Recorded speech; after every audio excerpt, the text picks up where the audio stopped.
నమస్తే,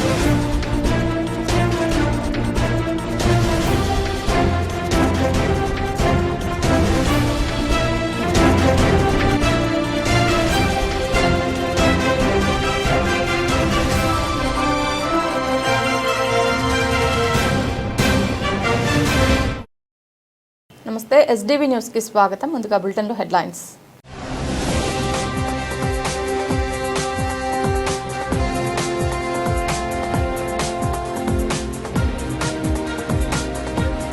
మంత్రులు కార్యదర్శుల సమావేశంలో సీఎం చంద్రబాబు.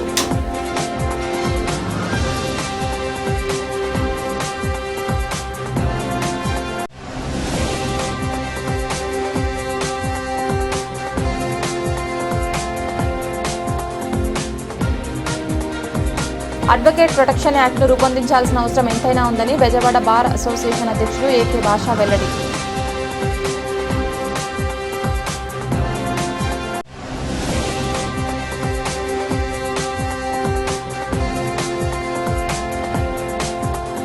ప్రభుత్వాన్ని ప్రశ్నిస్తే అక్రమ కేసులు, భౌతిక దాడులు. ఇదే 20 నెలల కూటమి పాలన. వైఎస్ఆర్సీపీ అధికార ప్రతినిధి పుత్తా శివశంకర్ మండిపాడు.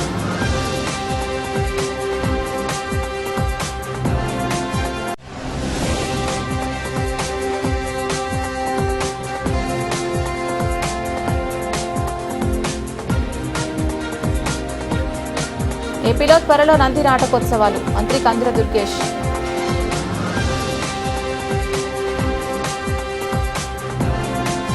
గుణదల మేరీమాత పుణ్యక్షేత్ర 102వ మహోత్సవాలు నేటి నుంచి వైభవంగా ప్రారంభమయ్యాయి. విజయవాడ కథోలికా పీఠం బిషప్ తెలుగుతోట రాజారావు, మొన్సిన్యూర్ ఫాదర్ మువ్వల ప్రసాద్, గుణదల పుణ్యక్షేత్రం డైరెక్టర్ ఏలేటి విలియం జయరాజు తదితర గురువులు జ్యోతి వెలిగించి వేడుకలకు అంకురార్పణ చేశారు. మత పెద్దలు ప్రారంభం సందర్భంగా పవిత్ర సమిష్టి దివ్య పూజా బలి సమర్పించి భక్తులకు దివ్య సత్ప్రసాదం అందజేశారు. దక్షిణ భారతదేశంలో ప్రసిద్ధిగాంచిన గుణదల మేరీమాత వార్షిక మహోత్సవాలు అత్యంత వైభవంగా ప్రారంభమయ్యాయి. దక్షిణ భారతదేశం నలుమూల నుంచి భక్తులు తరలివచ్చి ఈ 3 రోజుల ఉత్సవాలను విజయవాడ కథోలికా పీఠం బిషప్ తెలుగుతోటి జోసెఫ్ రాజారావు జ్యోతి ప్రజ్వలన చేసి అధికారికంగా ప్రారంభించారు.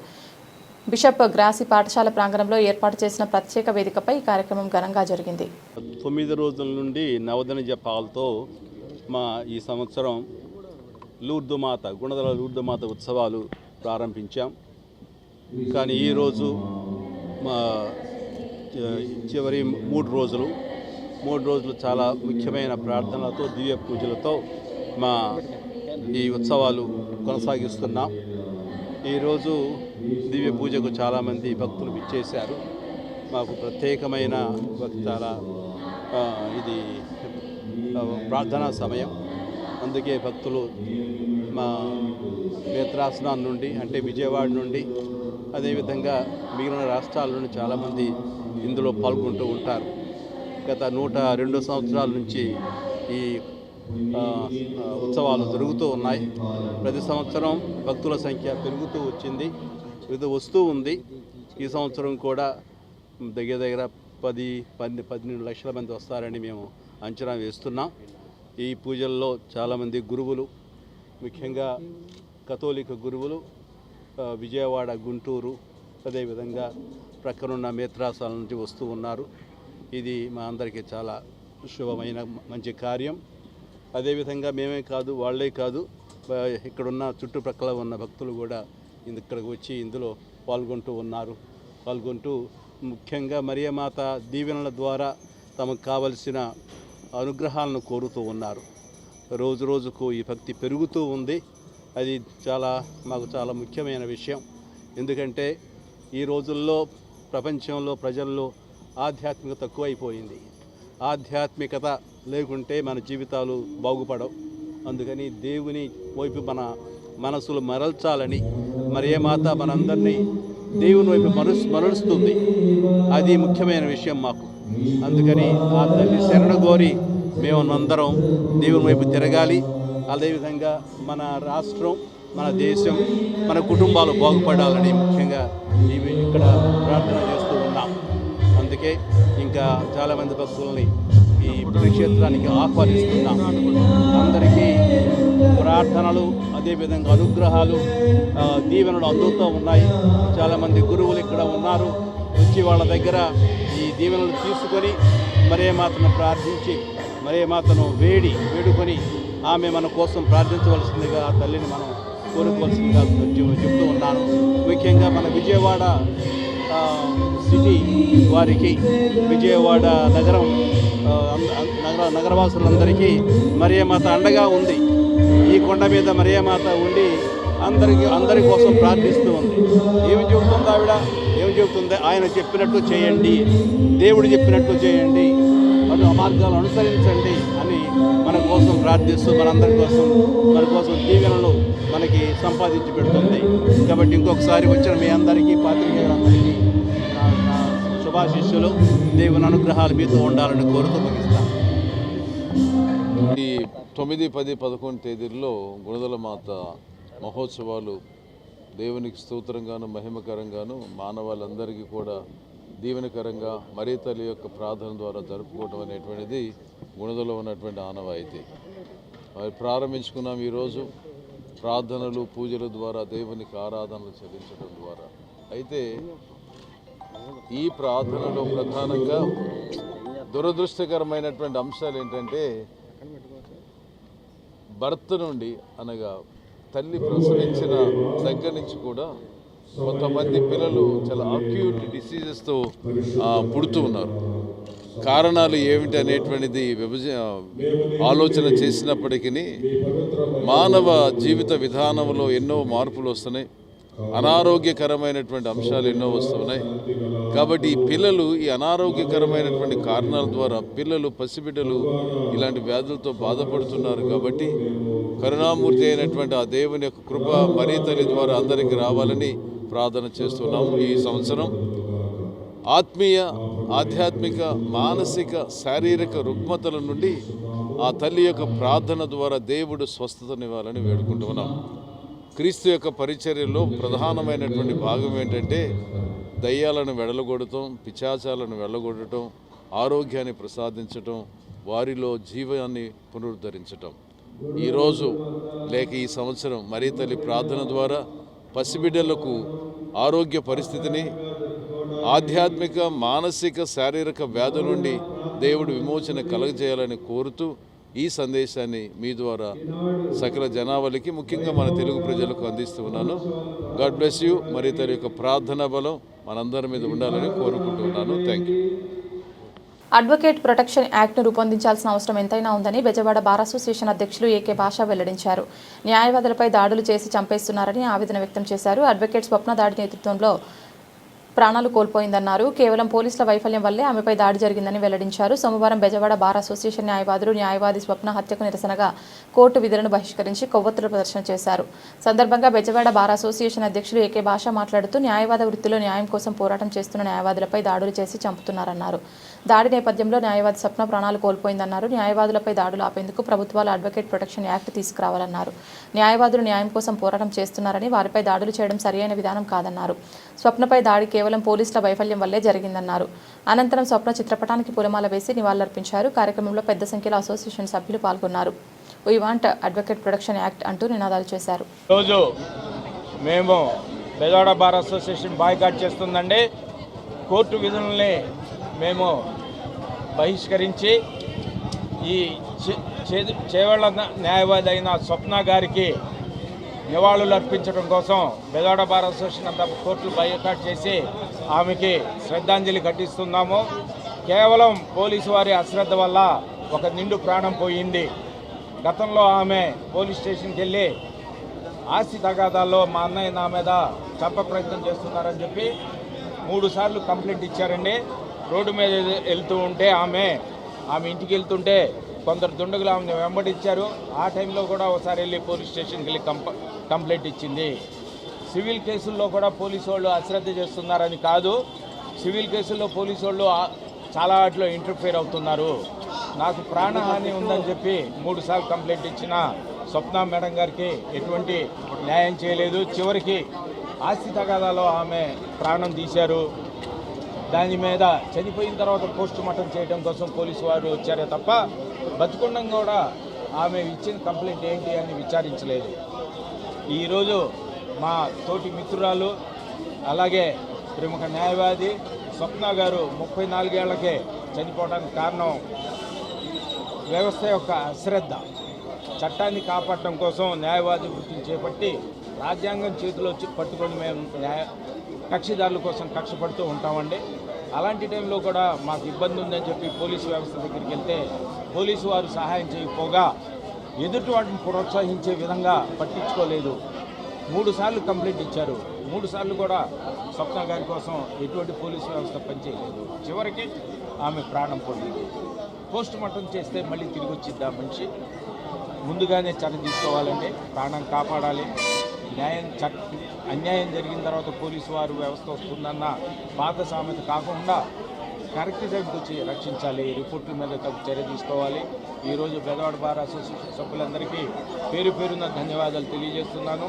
ఈ ప్రోగ్రాంని స్వప్న గారి నివాళులు అర్పించడం కోసం అందరూ సుమారుగా 2000 మంది న్యాయవాదులు ఇక్కడ గుమికూడి ఉన్నారు.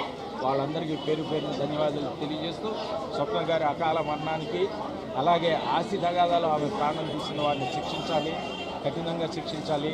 పోలీసు వ్యవస్థను ప్రార్థిస్తున్నాను. ఇప్పటికైనా మా న్యాయవాదులను కాపాడటం కోసం ప్రభుత్వాలు అడ్వకేట్ ప్రొటెక్షన్ యాక్ట్ని ఎమ్మటే తీసుకురావాలి. ఇతర రాష్ట్రాల్లో అడ్వకేట్ ప్రొటెక్షన్ యాక్ట్ తీసుకొస్తున్నారు. కేంద్ర ప్రభుత్వం కూడా దానికి సమ్మతంగా ఉందని చెప్పి పలు మీటింగ్లో చెప్తున్నారు. కాబట్టి రాష్ట్రం కూడా మమ్మల్ని కాపాడండి. మేము చట్టంతో పాటు ప్రయాణం చేసే వాళ్ళమే, కానీ చట్ట వ్యతిరేక శక్తులం కాము న్యాయవాదులు అంటే. కాబట్టి అడ్వకేట్ యాక్ట్ ఎమ్మటే అమలు చేయాలని చెప్పి ఈ సభాముఖంగా ఇక్కడ స్వప్న గారికి నివాళులు అర్పిస్తూ పత్రికాముఖంగా నేను ప్రార్థిస్తున్నాను. ప్రభుత్వానికి అడ్వకేట్ యాక్ట్ ఎమ్మటే అమలు చేయాలి. మంత్రులు, కార్యదర్శులు క్షేత్రస్థాయిలో పర్యటించాల్సిందేనని ముఖ్యమంత్రి చంద్రబాబు నాయుడు ఆదేశించారు. ప్రభుత్వం తీసుకున్న నిర్ణయాలు, పాలసీల అమలు క్షేత్రస్థాయిలో ఎలా జరుగుతుందనే అంశంపై ప్రత్యక్షంగా చూడాలని ముఖ్యమంత్రి సూచించారు. పై స్థాయిలో ఎన్ని నిర్ణయాలు తీసుకున్నా క్షేత్రస్థాయిలో పాలసీలు అమలు కానప్పుడు ఫలితం ఉండదని సీఎం అభిప్రాయపడ్డారు. వారి శాఖల పనితీరు ఎలా ఉందన్న అంశంపై పరిశీలించడానికి తరచూ ఫీల్డ్ విజిట్ చేపట్టాలని సీఎం సూచించారు. వివిధ వర్గాల ప్రజలతో అధికారులు తరచూ మాట్లాడుతూ ఉంటే చాలా సమస్యలు పరిష్కారాలు లభిస్తాయని ముఖ్యమంత్రి చెప్పారు. సోమవారం రాష్ట్ర సచివాలయంలోని 5వ బ్లాక్లో జరిగిన మంత్రులు, కార్యదర్శుల సమావేశం జరిగింది. సమావేశంలో వివిధ అంశాలపై ముఖ్యమంత్రి రాష్ట్ర ప్రభుత్వ యంత్రాంగానికి దిశానిర్దేశం చేశారు. రాష్ట్రంలో కూటమి ప్రభుత్వం ప్రజాస్వామ్యాన్ని కూని చేస్తే ప్రశ్నించే వారిపై అక్రమ కేసులు నమోదు, భౌతిక దాడులకు పాల్పడే విధానాన్ని అమలు చేస్తోందని వైఎస్ఆర్సీపీ అధికార ప్రతినిధి పుత్తా శివశంకర్ విమర్శించారు. తాడేపల్లిలోని పార్టీ కేంద్ర కార్యాలయంలో సోమవారం మీడియాతో మాట్లాడిన ఆయన మాజీ మంత్రి అంబటి రాంబాబును వీలైనన్ని రోజులు జైల్లో నిర్బంధించాలన్నదే ముఖ్యమంత్రి చంద్రబాబు ఉద్దేశమని ఆరోపించారు. యువకులకు భయం ఉండకూడదని, స్వేచ్ఛాయుత ఆలోచనలతో ముందుకు సాగాలని AP Eagle chief IGP Ake Ravikrishna సూచించారు. అసాంఘిక కార్యకలాపాల సమాచారం తెలిసినా భయంతో సమాచారం ఇవ్వకపోవడం వల్ల సమాజానికి నష్టం జరుగుతోందని, గంజాయి వంటి మత్తు పదార్థాలకు యువత దూరంగా ఉండాలని హెచ్చరించారు. విద్యార్థులు మంచి నడవడికలతో ఉన్నత శిఖరాలు అధిరోహించాలని ఆకాంక్షించారు. నగరంలోని ఎస్ఆర్ఆర్ అండ్ సివిఆర్ ప్రభుత్వ కళాశాల నుండి commission of collegiate education Andhra Pradesh మరియు రెడ్ రోప్ ఉద్యమం సంయుక్త ఆధ్వర్యంలో ఫెడల్ ఫర్ ఫ్రీడమ్ అనే సందేశంతో నిర్వహించిన సైకిల్ యాత్ర ఘనంగా ప్రారంభమైంది. ఈ సైకిల్ యాత్రలో ముఖ్య అతిథిగా AP Eagle chief IGP Ake Ravikrishna పాల్గొని మాట్లాడారు. రవీంద్రనాథ్ ఠాగూర్ వ్యాఖ్యలను గుర్తు చేస్తూ యువకులకు భయం ఉండకూడదని, స్వేచ్ఛాయుత ఆలోచనతో ముందుకు సాగాలని సూచించారు. మౌనం వీడాలని, ధైర్యమే సామాజిక బాధ్యతగా ముందుకు సాగాలన్నారు. గంజాయి వంటి మత్తు పదార్థాలకు దూరంగా ఉండాలని, అసాంఘిక కార్యకలాపాల సమాచారం తెలిసినా భయంతో సమాచారం ఇవ్వకపోవడం వల్ల సమాజానికి నష్టం జరుగుతోందన్నారు. అన్యాయం కనిపిస్తే మౌనంగా ఉండకూడదని స్పష్టం చేశారు. విద్యార్థులు మంచి నడవడికతో ఉన్నత శిఖరాలు చేరుకున్న వారి స్ఫూర్తితో భవిష్యత్తులో గొప్ప విజయాలు సాధించాలని ఆకాంక్షించారు. ఈరోజు ఎస్ఆర్ఆర్ సివిఆర్ కాలేజీ నుంచి రెడ్ రోప్ ఎన్జిఓ ద్వారా ఒక మంచి కార్యక్రమం మొదలైంది. విజయవాడ నుంచి విశాఖపట్నం సుమారుగా 600 కిలోమీటర్ల సైకిల్ రైడ్ ప్రారంభించబోతున్నారు 15 మంది విద్యార్థులు. వీళ్ళందరికీ మంచి జరగాలని, వాళ్ళు ఎన్నో కాజెస్ తీసుకున్న mental health, human trafficking, drug abuse మీద వాళ్ళు ప్రజల్లో చైతన్యం తీసుకురాబోతున్నారు. వాళ్ళందరికీ కూడా మంచి జరగాలని, అదేవిధంగా ప్రజల్లో చైతన్యం తీసుకురావాలని, మీ ప్రాంతంలో గంజాయి డ్రగ్స్ ఎక్కడైనా ప్రవేశిస్తే ఇంకా తప్పకుండా 1972 కాల్ చేయాలని, అదేవిధంగా రాష్ట్ర వ్యాప్తంగా ఉన్న ఈగల్ క్లబ్స్ ద్వారా కూడా ప్రత్యేకంగా ఇటువంటి కార్యక్రమాలు ఎన్నో కార్యక్రమాలు ముందుకు రావాలని అప్పీల్ చేస్తూ వాళ్ళందరూ స్టూడెంట్స్కి ప్రత్యేకంగా బెస్ట్ విషెస్. గత 40 ఏళ్ల నుండి న్యాయవృత్తి రంగంలో రాణిస్తూ ప్రజాస్వామ్యాన్ని కాపాడడంలో కీలక పాత్ర పోషిస్తూ Indian association of lawyers union ఆధ్వర్యంలో అనేక కార్యక్రమాలు నిర్వహించి రాజ్యాంగాన్ని కాపాడుతున్నామని ప్రముఖ న్యాయవాది ఇండియన్ అసోసియేషన్ ఆఫ్ లాయర్స్ జాతీయ కార్యదర్శి చలసాని అజయ్ కుమార్ తెలిపారు. ఈ నెల 13న జరగనున్న బార్ కౌన్సిల్ ఎన్నికల్లో 4 నెంబర్పై మొదటి ప్రాధాన్యత ఓటు వేసి అఖండ మెజార్టీతో గెలిపించాలని ఆయన విజ్ఞప్తి చేశారు. విజయవాడ నగరంలోని కోర్టు ప్రాంగణంలోని బెజవాడ బార్ కౌన్సిల్ కార్యాలయం వద్ద బార్ కౌన్సిల్ ఎన్నికల ప్రచారాన్ని నిర్వహించారు. బార్ కౌన్సిల్ ఎన్నికల్లో పోటీ చేస్తున్న చలసాని అజయ్ కుమార్ న్యాయవాదులను ఓటును అభ్యర్థించారు. ప్రతి ఒక్కరూ వారి ఓటు హక్కును మొదటి ప్రాధాన్యతగా 4వ నెంబర్పై వేసి బలపరచాలని కోరారు. విజయవాడ కోర్టు నిర్మాణంలో తాను కీలక పాత్ర పోషించాలని, కోట్లాది రూపాయల నిధులతో బెజవాడ కోర్టు భవనాలను వేగవంతంగా నిర్మించడంలో తన కృషి చేయడం జరిగిందని చెప్పారు. జూనియర్ న్యాయవాదులకు శిక్షణ తరగతులతో పాటు అనేక సేవా కార్యక్రమాలు చేయడం జరిగిందని పేర్కొన్నారు. ముఖ్యంగా మహమ్మారి కరోనా సమయంలో వేలాది మంది ప్రజల పక్షాన కోర్టుకు వెళ్లి వారి నివాసాలకు వెళ్లే విధంగా ప్రభుత్వం ప్రజలకు సౌకర్యం కల్పించాలని అప్పీల్ చేయడం జరిగిందని తెలిపారు. ఈ నెల 13వ తేదీన జరగనున్న రాష్ట్ర స్థాయి బార్ కౌన్సిల్ ఎన్నికల్లో న్యాయవాదులందరూ వారి ఓటు హక్కు సద్వినియోగం చేసుకుని తన విజయం కోసం 4వ నెంబర్పై మొదటి ప్రాధాన్యత ఓటు హక్కును సద్వినియోగం చేసుకోవాలని కోరారు. ధర్మం కోసం, చట్టబద్ధమైన పరిపాలన కోసం, రాజ్యాంగ పరిరక్షణ కోసం, ఆ బాధ్యతలన్నింటినీ కూడా ప్రాథమిక హక్కుల రక్షణ కోసం ఆ బాధ్యతలన్నీ కూడా రాజ్యాంగం ప్రజల కోర్టుల మీద, న్యాయమూర్తుల మీద, న్యాయవాదుల మీద పెట్టడం జరిగింది. ఈరోజు ఈ నెల 13వ తారీఖు బార్ కౌన్సిల్ ఆఫ్ ఆంధ్రప్రదేశ్ ఎన్నికలు జరుగుతూ ఉన్నాయి. ఈ ఎన్నికల్లో అనేక మంది అభ్యర్థులు పోటీ పడుతూ ఉన్నారు. దాదాపు 7 సీట్స్ మహిళల కోసం రిజర్వేషన్ చేయడం జరిగింది ఈసారి సుప్రీంకోర్టు వారి నిర్ణయం ప్రకారం. కాబట్టి దాదాపు 18 సీట్లకే పోటీ జరుగుతూ ఉంది. 7 సీట్లు, 5 సీట్లు మహిళలు కేటాయించడం జరిగింది. 23 సీట్లలో 25 సీట్లు 2 సీట్లు already bar council of India వాళ్ళు అపాయింట్ చేయడం జరుగుతుంది. కాబట్టి ఈ న్యాయవాదుల హక్కుల పరిరక్షణ అనేది ప్రథమ బాధ్యత. ప్రజాస్వామ్య హక్కుల పరిరక్షణ కోసం న్యాయవాదులకి పరిరక్షణ కల్పించాల్సిన అవసరం ఉంది. ఆ act 2023 of the advocates protection act అనేది పార్లమెంట్లో ఈసారి ప్రవేశపెడతామని చెప్తున్నారు. 2023ని ఈ సంవత్సరం అయితే కనుక న్యాయవాదుల మీద దాడులు కొంచెం తగ్గే అవకాశం ఉంటుంది. అనేక మంది న్యాయవాదులను దేశవ్యాప్తంగా దాడులు చేస్తూ ఉన్నారు, పోలీసులు సహా అనేక మంది. అలాగే నిన్న కూడా ఒక మహిళా న్యాయవాదిని హత్య చేయడం జరిగింది. అంతకుముందు ఒక మహిళా న్యాయవాదిని వారి భర్తని కోర్టుకు వెళ్తాడుగా మర్డర్ చేయడం జరిగింది హైదరాబాద్లో. ఇట్లా అనేక ఇన్సిడెంట్స్ జరుగుతూ ఉన్నాయి. వీటన్నిటి నుంచి రక్షణ కల్పించడం కోసం అడ్వకేట్స్ ప్రొటెక్షన్ యాక్ట్ అమలు జరపాలని చెప్పి బార్ కౌన్సిల్ లాస్ట్ టైం తీర్మానం చేయడం జరిగింది. అలాగే మన దాదాపు 20-25 సంవత్సరాల నుంచి ఇండియన్ అసోసియేషన్ ఆఫ్ లాయర్స్ తరఫున విజయవాడలో అందరికీ కూడా మంచినీళ్ళు అందరూ చేయడం జరుగుతూ ఉంది. అలాగే ప్రతి సంవత్సరం బటర్ మిల్క్ క్యాంప్ ఒకటి పెడుతున్నాం సమ్మర్లో. అలాగే ప్రతి సంవత్సరం అనేక ఏబిఏ ఎగ్జామ్ కానీ, వాళ్ళకి మోడల్ ఎగ్జామినేషన్ కానీ, అలాగే మ్యాజిస్ట్రేట్ మోడల్ ఎగ్జామినేషన్ కానీ, అలాగే ఏపీపీ మోడల్ ఎగ్జామ్స్ కానీ, ఇట్లా అనేక రకాల కార్యక్రమాలని Indian association of lawyers junior education promote చేయడం కోసం, జూనియర్ ఎడ్యుకేషన్ని పరీక్షలకు సన్నద్ధం చేయడం కోసం కృషి చేస్తూ ఉంది. ఇవన్నీ కూడా మన కూటమి సర్కార్పై ఏఐవైఎఫ్ ఏఐఎస్ఎఫ్ నాయకులు తీవ్ర స్థాయిలో మండిపడ్డారు. బాబు ష్యూరిటీ, భవిష్యత్తు గ్యారంటీ, నిరుద్యోగ వృత్తి, ఏటా జాబ్ క్యాలెండర్ అంటూ నమ్మబలికి అధికారంలోకి వచ్చి 20 నెలలు గడుస్తున్నా కూటమి ప్రభుత్వం ఇచ్చిన హామీలు అమలు చేయడంలో విఫలమైందని దుయ్యబట్టారు.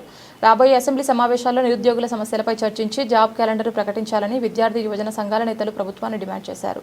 నిరుద్యోగుల సమస్యలు పరిష్కరించాలని, జాబ్ క్యాలెండర్ తక్షణమే విడుదల చేయాలని, 3,000 రూపాయల నిరుద్యోగ వృత్తి విడుదల చేయాలని కోరుతూ విజయవాడలో యువత కదం తొక్కింది. అఖిల భారత యువజన సమాఖ్య ఏఐవైఎఫ్, అఖిల భారత విద్యార్థి సమాఖ్య ఏఎస్ఎఫ్ సంయుక్త ఆధ్వర్యంలో బందర్ రోడ్లోని కలెక్టర్ కార్యాలయం వద్ద నిరసన చేపట్టారు.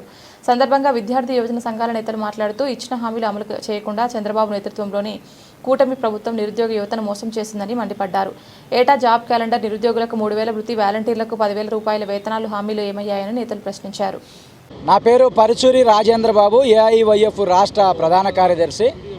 ఈరోజు అఖిల భారత యువజన సమాఖ్య ఏఐవైఎఫ్ రాష్ట్ర సమితి ఆధ్వర్యంలో జరగనున్నటువంటి అసెంబ్లీ సమావేశాల్లో రాష్ట్ర వ్యాప్తంగా నిరుద్యోగ సమస్యల మీద చర్చించాలని, రాష్ట్ర ప్రభుత్వ శాఖల్లో ఖాళీగా ఉన్నటువంటి పోస్టులు కూటమి ప్రభుత్వం అధికారంలోకి వచ్చిన తర్వాత ఈ రాష్ట్రంలో వచ్చినటువంటి పెట్టుబడులు, ఎన్నికల హామీల మీద చర్చించాలని చెప్పేసి ఏఐవైఎఫ్ రాష్ట్ర సమితి ఆధ్వర్యంలో రాష్ట్ర వ్యాప్తంగా నిరసన కార్యక్రమాలు నిర్వహించడం జరుగుతూ ఉంది. దాంట్లో భాగంగా బందర్ రోడ్లో ఉన్నటువంటి కలెక్టర్ కార్యాలయం దగ్గర అఖిల భారత యువజన సమాఖ్య ఏఐవైఎఫ్, అఖిల భారత విద్యార్థి సమాఖ్య ఏఐఎస్ఎఫ్ విజయవాడ నగర సమితుల ఆధ్వర్యంలో ఈరోజు నిరసన కార్యక్రమం చేపట్టడం జరుగుతూ ఉంది. ఈ సందర్భంగా మేము రాష్ట్ర ప్రభుత్వాన్ని, అదేవిధంగా రాష్ట్ర ముఖ్యమంత్రి గారిని, ఉప ముఖ్యమంత్రి గారిని, లోకేష్ గారిని ఒక్కటే కోరుతా ఉన్నాం.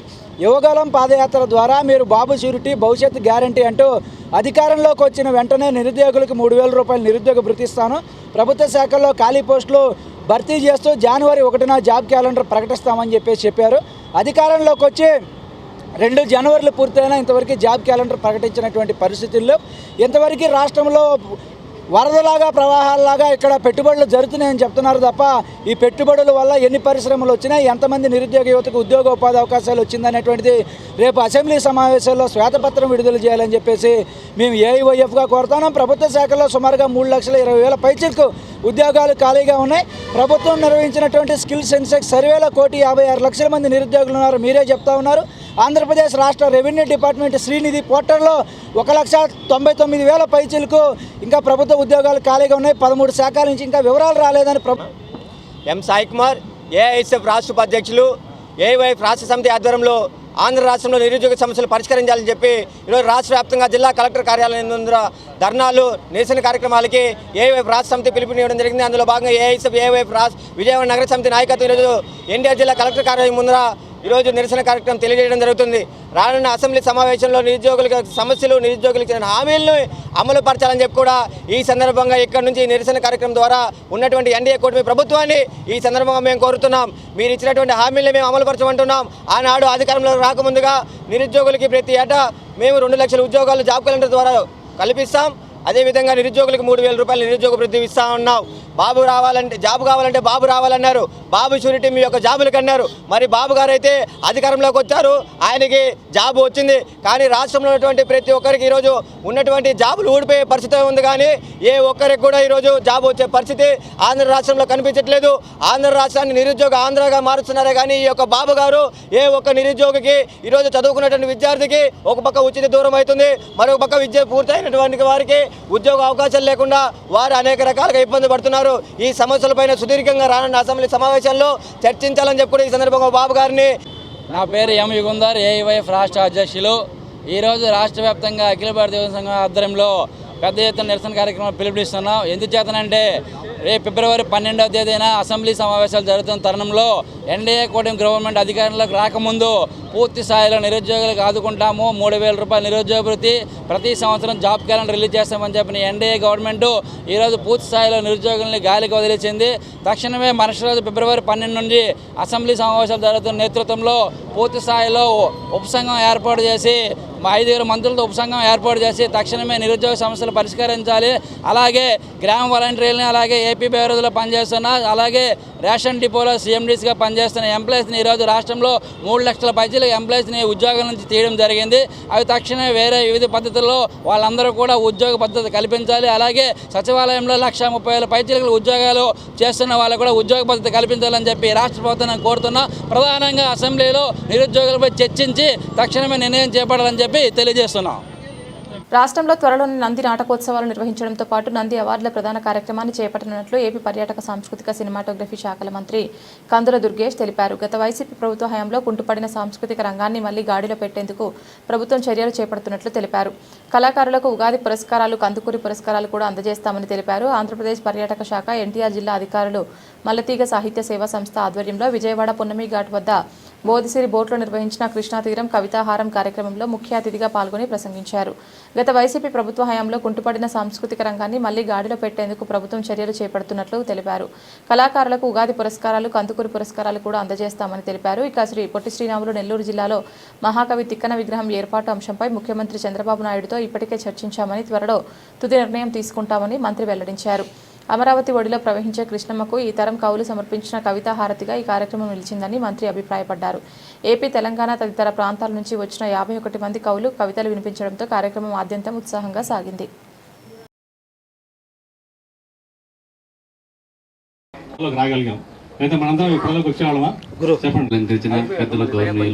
Andhra Pradesh creative corporation commission chairperson గారు జయశ్రీ మేడం గారికి, అలాగే మీడియా మిత్రులందరికీ, నాతోటి అధికారులందరికీ హృదయపూర్వక నమస్కారాలు. కృష్ణా తీర కవితాహార కార్యక్రమానికి స్వాగతం. సో ఈ కార్యక్రమం ఇక్కడ చేయడానికి వినిపిస్తుందా బాబు? కొంచెం సైలెంట్గా ఉండిపోండమ్మా. ఓకే. సో కృష్ణా తీరం కవితాహారం కలిమిశ్రీ గారు చేద్దామని ఒకసారి తీసుకొచ్చారు ప్రపోజల్. సో ఇది ఎందుకు కంటిన్యూ చేయాల్సి వచ్చిందంటే, ఒకసారి ఇప్పుడే కలిమిశ్రీ గారు చెప్పినట్టు అంబేద్కర్ స్మృతి వనం దగ్గర ఒక ప్రణామం అనే ఒక ప్రోగ్రాం పెట్టారు. అక్కడ ఇలాగే కొంతమంది కవులు వచ్చారు. వాళ్ళతో అది కూడా సండే మాట్లాడుతూ ఇంటరాక్షన్ అవుతుంటే ప్రోగ్రామ్ తర్వాత వాళ్ళు చెప్పారు, సార్ ఎక్కడ సార్ మనకి ఎక్కడ సపోర్ట్ ఉంది సార్, ప్రోత్సాహం ఎక్కడ ఉంది, మనం రాయాలన్నా కూడా ప్రోత్సహించే వాళ్ళు లేరు, కాబట్టి మనలో ఆ చైతన్యం లేదని అది వినగానే చాలా షాక్ తిన్నాను నేను. అదేంటి కవిత్వం అంటే అదే కదా సోర్స్ ఆఫ్ నాలెడ్జ్. సో మనము సమాజంలో ఉన్న ఆ బాగోగుల గురించి అయితేనేంటి, లేదా ఫ్యూచర్ విజన్ గురించి అయితేనేంటి, లేదా మన ఇతిహాసం గురించి అయితేనేంటి, వాళ్ళు సృజనాత్మకంగా వాళ్ళు తెలియజేసేది ఒక పద్య రూపంలో, ఒక పాట రూపంలో, ఒక కథల రూపంలో, ఒక కార్టూన్ రూపంలో చూస్తేనే ఇక్కడ సమాజం చైతన్యం అవుతుంది. అటువంటి కవులు ఇంత నిరాశపడడం ఏంటి అని మళ్ళీ డీటెయిల్గా మాట్లాడుతుంటే చెప్పారు, సార్ ప్రోగ్రామ్స్ అటువంటి పెద్దగా ఉండట్లేదు సార్ అని చెప్పే వెంటనే చేద్దామండి, ఇది కంపల్సరీ చేయాలి. ఎందుకంటే ఇప్పుడు కనుక కవులు రాయకపోతే ఇప్పుడు ఎవరు చదవట్లేదని, చదవాలని అనుకున్నప్పుడు ఆ రచనలు లేకపోతే ఎలాగా సమాజం ఎలా ఉంటుంది, అది ఊహించడానికి చాలా భయంకరంగా ఉంటుంది. అందుకే నాకు వచ్చిన ఇమేజినేషన్ ఏంటంటే కవులంటే ఏదో ప్రోత్సాహం ఇస్తే. కూటమి ప్రభుత్వం వక్ఫ్ బోర్డు ఆస్తులను అంజుమన్కు సంబంధించిన భూములను ప్రైవేట్ వ్యక్తుల చేతుల్లో పెట్టాలనే ఉద్దేశంతో ముందుకెళ్తోందని ఎన్టీఆర్ జిల్లా వైసీపీ అధ్యక్షుడు దేవినేని అవినాష్ ఆరోపించారు. దీనిని వైఎస్ఆర్సీపీ మైనార్టీ విభాగం తీవ్రంగా వ్యతిరేకిస్తోందని, ప్రజల ఆస్తులను కాపాడాల్సిన బాధ్యత అధికారులేదని, మైనార్టీ ఆస్తులను ప్రైవేట్ వ్యక్తులకు అప్పగిస్తే ఊరుకునేది లేదని, రాష్ట్ర వ్యాప్తంగా వక్ఫ్ భూములను కాపాడేందుకు వైఎస్ఆర్సీపీ పోరాటం చేస్తోందని స్పష్టం చేశారు. ఎన్టీఆర్ జిల్లాలో వక్ఫ్ బోర్డు ఆస్తులు అంజుమన్కు సంబంధించిన భూములను ప్రైవేట్ వ్యక్తులకు అప్పగించేందుకు కూటమి ప్రభుత్వం ప్రయత్నిస్తోందని ఆరోపిస్తూ వైఎస్ఆర్సీపీ మైనార్టీ విభాగం తీవ్ర నిరసన వ్యక్తం చేస్తోంది. ఈ మేరకు ఎన్టీఆర్ జిల్లా వైఎస్ఆర్సీపీ మైనార్టీ విభాగం ఆధ్వర్యంలో జిల్లా జాయింట్ కలెక్టర్కు వినతి పత్రం సమర్పించారు. ఈ కార్యక్రమంలో ఎన్టీఆర్ జిల్లా వైఎస్ఆర్సీపీ అధ్యక్షుడు దేవినేని అవినాష్, ఎమ్మెల్సీ ఎండి రుహుల్లా, జిల్లా మైనార్టీ అధ్యక్షులు మస్తాన్, పార్లమెంట్ కార్యదర్శి, ఉమ్మడి కృష్ణా జిల్లా వక్ఫ్ బోర్డు మాజీ చైర్మన్ మీర్ హుస్సేన్ పాల్గొన్నారు. ఎన్టీఆర్ జిల్లా వైఎస్ఆర్ కాంగ్రెస్ పార్టీ మైనార్టీ విభాగం ఆధ్వర్యంలో అధ్యక్షులు మస్తాన్ గారు ఒక నాయకత్వంలో సోదరులు ఆత్మీయులు ఎమ్మెల్సీ రుహుల్లా గారు, అదేవిధంగా ఎన్టీఆర్ జిల్లా మైనార్టీ మా ఒక పార్టీ కార్యవర్గ సభ్యులు కానివ్వండి, రాష్ట్ర కార్యదర్శులు, అనుబంధ సంఘ అధ్యక్షులు, మైనార్టీ ముఖ్య నాయకులు, డివిజన్ అధ్యక్షులు ప్రతి ఒక్కరి గారు ఈరోజు కలెక్టర్ గారి కార్యాలయంలో జాయింట్ కలెక్టర్ గారికి ఈ రాష్ట్రంలో కూటమి ప్రభుత్వం వచ్చిన తర్వాత ఏదైతే వక్ఫ్ బోర్డు ఆస్తులు కానివ్వండి, అంజుమాన్ సంబంధించిన భూములు కానివ్వండి, ఇవన్నీ గారా ప్రైవేట్ వ్యక్తుల చేతిలో పెట్టే విధంగా ఈరోజు కూటమి ప్రభుత్వం తీసుకుంటున్న అడుగులు కానివ్వండి, తీసుకుంటున్న నిర్ణయాలు కానివ్వండి వ్యతిరేకిస్తూ ఈరోజు ఒక రిప్రజెంటేషన్ కలెక్టర్ గారికి, పైన ఉన్న మైనార్టీ శాఖ మంత్రి గారికి కానివ్వండి, ముఖ్యమంత్రి చంద్రబాబు నాయుడు గారికి కానివ్వండి, వాళ్ళందరికి గారా ఇవ్వాలని చెప్పని ఈరోజు ఒక రిప్రజెంటేషన్ ఇష్టం జరిగింది. ఈరోజు కూటమి ప్రభుత్వం వచ్చిన తర్వాత మా మైనార్టీ సోదరీమణులు గతంలో 5 సంవత్సరాలు జగన్మోహన్ రెడ్డి గారి యొక్క నాయకత్వంలో మా మైనార్టీ సోదరులు ఎంతో సంతోషంగా, ఆనందంగా వాళ్ళకు సంబంధించిన ప్రతి కార్యక్రమం కానివ్వండి, వాళ్ళ ఇంట్లో సంబంధించిన సంక్షేమ కార్యక్రమాలు కానివ్వండి, వాళ్ళ ప్రాంతానికి సంబంధించిన అభివృద్ధి. ఈరోజు ఆంధ్రప్రదేశ్లో ఒక దొంగల రాజ్యం, దోపిడీల రాజ్యంలా నడుస్తుంది. దేనికంటే అమరావతిలో చంద్రబాబు నాయుడు 50,000 ఎకరాలు ఫూలింగ్లో తీసుకున్నారు. 50,000 ఎకరాలు తీసుకున్నారుగా, ఇంకా సరిపోతే ఇంకా తీసుకోండి. అంతేగాని మన మైనార్టీలు వక్ఫ్ బోర్డు ఆస్తుల మీద మీ కన్ను దేనికి పడింది? మీరు ఎలక్షన్లో ఏం చెప్పారు? ప్రతి మైనార్టీ కుటుంబంకి నేను ఒక పెద్ద కొడుకులా ఉంటానన్నారు. దోచుకోవడానికి ఉంటున్నారు మీరు ముస్లిం సమాజానికి మీరు జవాబు చెప్పాల్సిన బాధ్యత మీకుంది. కూటమి ప్రభుత్వానికి అంజుమా ఆస్తి ఎప్పుడో మా పూర్వీకులు, మా పెద్దలు రేపు రాబోయే రోజుల్లో మా మైనార్టీ పరిస్థితులు ఎలా ఉన్నదని 72 ఎకరాలు మంగళగిరిలో ఇస్తే అది దోచేయడానికి, అంటే అక్కడ ఒక ఐటీ హబ్ నిర్వహించడానికంట మీరు తీసుకున్నారుగా. 50,000 ఎకరాలు తీసుకున్నారుగా, మీకు ఇంకా కావాలంటే అమరావతి తీసుకోండి. ముస్లిం స్థలాలు, మైనార్టీ స్థలాలు, వక్ఫ్ బోర్డు స్థలాలు వాడండి. దేనికి వాడండి? మంచి వక్ఫ్ బోర్డు స్కూల్, ఒక ఉర్దూ స్కూల్ కట్టండి, ఒక మంచి మద్రసా కట్టండి, ఒక మంచి మసీదులు కట్టండి. ఇప్పుడు దాకా రాష్ట్రం విడిపోయి మాకు ఒక హజ్ హౌస్ అనేది లేదు. మనం హాజీలు చాలా పవిత్రంగా, ప్రతి ముస్లిమ్స్ నేను హజ్కి వెళ్ళి రావాలని చాలా పవిత్రమైన యాత్రకి వెళ్ళడానికి ఒక హజ్ హౌస్ లేదు ఇప్పుడు దాకా. అట్లాంటి పనులు చేయకుండా ఏంటండి చంద్రబాబు నాయుడు కొడుకు ఒక ఐటీ హబ్ కావాలని, ఆ గుంటూరు ఎమ్మెల్యేకి ఏంటంటే ఆ పెద్ద మసీదు 270 ఎకరాలు. రేపు రేపు జరిగే ఒగ్బోర్డు సమావేశంలో ఈ అంశాలు పెట్టారు. ఈ అంశాలకి పూర్తిగా మేము వ్యతిరేకిస్తున్నాం. దీనికి ఎంత దూరమైనా మేము వెళ్తాం. మా స్థలాలు వాడండి, అది మైనార్టీకి ఉపయోగపడాలి. అదేవిధంగా రేపు పెట్టే దాంట్లో ఒగ్బోర్డులో ఈ 2 అంశాలపై మేము ఆందోళన చేస్తాం. ఇది అందరికీ నమస్కారం. నేను ఎన్టీఆర్ జిల్లా మైనార్టీ ప్రెసిడెంట్ మస్తాన్ని మాట్లాడుతున్నా. అయితే గత కొన్ని రోజులుగా మేము చాలా ఇబ్బంది పడుతున్నాం. ఎందుకంటే ఇస్లామీ అంజుమన్ ఆస్తులు కొన్ని వందల ఎకరాలు ఉంటే దాన్ని కబ్జా చేయడానికి ఈ వక్ఫ్ చట్టం వచ్చిన తర్వాత, కూటమి ప్రభుత్వం తీసుకొచ్చిన తర్వాత మా ఎన్నో మద్రసాలు కానీ మసీదులు కానీ ఆక్రమణలు జరుగుతున్నాయి. వీటికి జవాబు ఏమి ఇవ్వట్లేదు చంద్రబాబు గారు. కానీ ఈ రోజున మేము ఒకటే కోరుకుంటున్నాం, వక్ఫ్ బోర్డు ఆస్తుల్ని మమ్మల్ని కాపాడండి, మేము కాపాడుతాం, మైనార్టీలకి మీకు ఎప్పుడు అండగా ఉంటామన్న చంద్రబాబు నాయుడు గారు, పవన్ కళ్యాణ్ గారు ఈ రోజున మా ఆస్తుల మీద కన్నేసి మా ఆస్తులు కబ్జా చేయడానికి చూస్తున్నారు. మొన్న కూడా 4వ తారీఖున వక్ఫ్ బోర్డులో మీటింగ్ ఉంది. దీన్ని లీజ్గానో అమ్మేయడానికో చూస్తున్నారంటే వక్ఫ్ బోర్డు ఆఫీస్కి వెళ్ళి చైర్మన్ గారికి మేము విన్నతి పత్రం ఇవ్వడం జరిగింది. కానీ నేను ఒకటే కోరుతున్నా, ఈ రోజున వక్ఫ్ బోర్డు ఆస్తుల్ని అమ్మడానికి మీకు అధికారం ఎవరిచ్చారు? అక్కడ గుంటూరు ఇస్లామియా ఇదిలో వాళ్ళు ప్రాపర్టీ దగ్గర వాళ్ళు వంశధారకులు ఉన్నారు, వాళ్ళ దగ్గర డాక్యుమెంట్స్ ఉన్నాయి. మీరు ఎవరిని అడిగి లీజ్ ఇచ్చేస్తున్నారు, ఎవరిని అడిగి అమ్మేస్తున్నారు? నేను ఒకటే చెప్తున్నా, అంత పెద్ద అన్ని వందల ఎకరాల్లో ఉన్నది మీరు డెవలప్ చేయాలంటే విజయవాడలో హజ్ హౌస్ లేదు.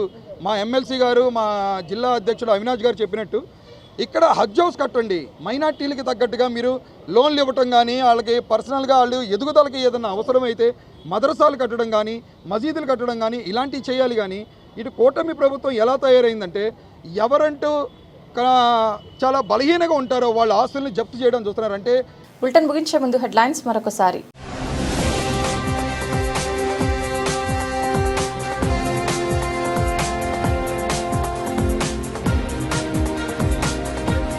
మంత్రులు కార్యదర్శుల సమావేశంలో సీఎం చంద్రబాబు.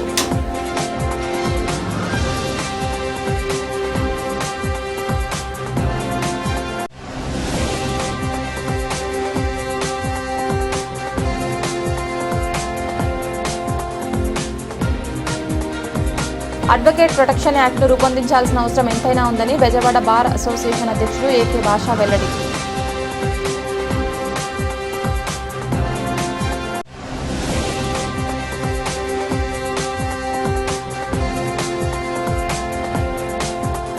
ప్రభుత్వాన్ని ప్రశ్నిస్తే అక్రమ కేసులు, భౌతిక దాడులు. ఇదే 20 నెలల కూటమి పాలన. వైఎస్ఆర్సీపీ అధికార ప్రతినిధి పుట్టా శివశంకర్ మండిపాడు.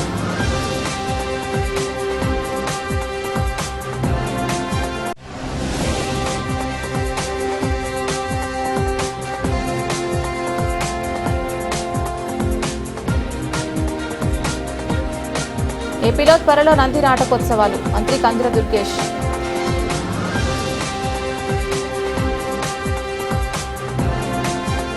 ఇది వాటి బులెటిన్. తిరిగి మరొక బులెటిన్లో మళ్ళీ కలుద్దాం. అంతవరకు సెలవు. నమస్కారం.